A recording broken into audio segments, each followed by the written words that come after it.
It's invisible, it's intangible, and it's very dangerous. I totally agree. I've never seen a green monster. I've never seen a monster of any kind. But this is a monster. A real monster. Not one out of a book or a movie.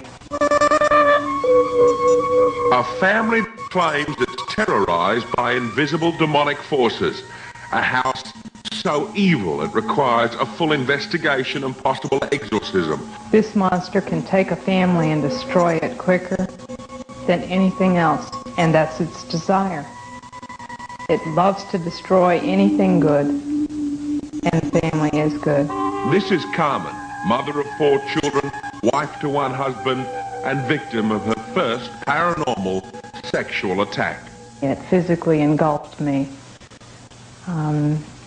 And every night since I've been under some sort of attack. The next night I was sodomized. The following night I was raped. My husband's been sodomized. My husband's been taken into a deep trance and showed horrible things. I was sodomized doing dishes. But it was her niece Tammy that first aroused the interest, sexual or otherwise, in their resident entity. Something was just grabbing at my bra and pulling it down. And I would pull it back, and it was like pulling a strap here down.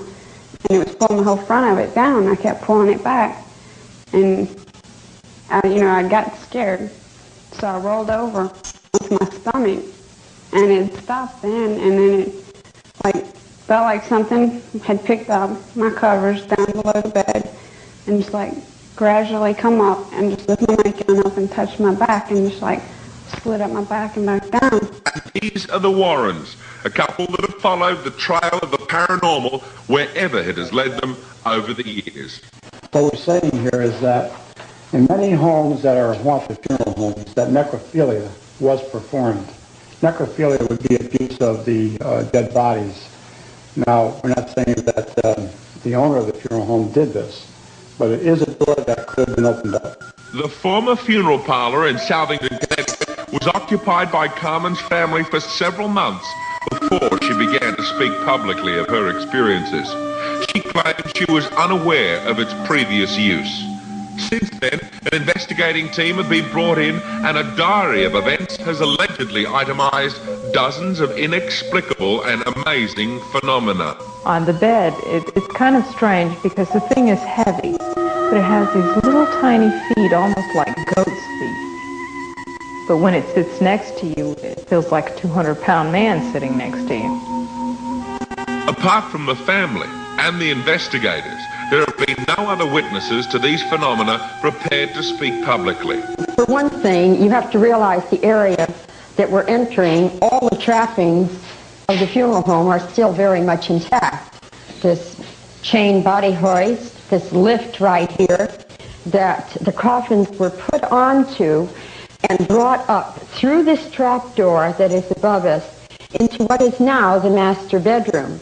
While my husband and I were in the master bedroom, I would say probably around 3 o'clock in the morning last Thursday, we listened as that kept turning. And there was no one, absolutely no one was down in this area. And then the floor, right here, this floor, which is in the master bedroom, began to rumble. And at that moment, I believe it was Carmen who said, "My bed is vibrating, my bed is vibrating." By this stage, some of you may have found this a familiar story, and the clue, the use of the word entity, by both Carmen and Tammy, both of whom admit their affection for the movie of the same name. Well, have you ever seen the movie Entity? It's more or less like that movie, yeah, but it doesn't care. You can be standing and you're raped. You get raped right then and there. In this film, Barbara Hershey's character is attacked almost identically to the description by Carmen of her own experiences. It'll walk all the way around your feet, walk up next to you, slap you. And you can have your arm in front of your face, and the slap can go through your arm and hit you in the face. That was the very same night that I had been watching what we call ghost lights. Oh, yes.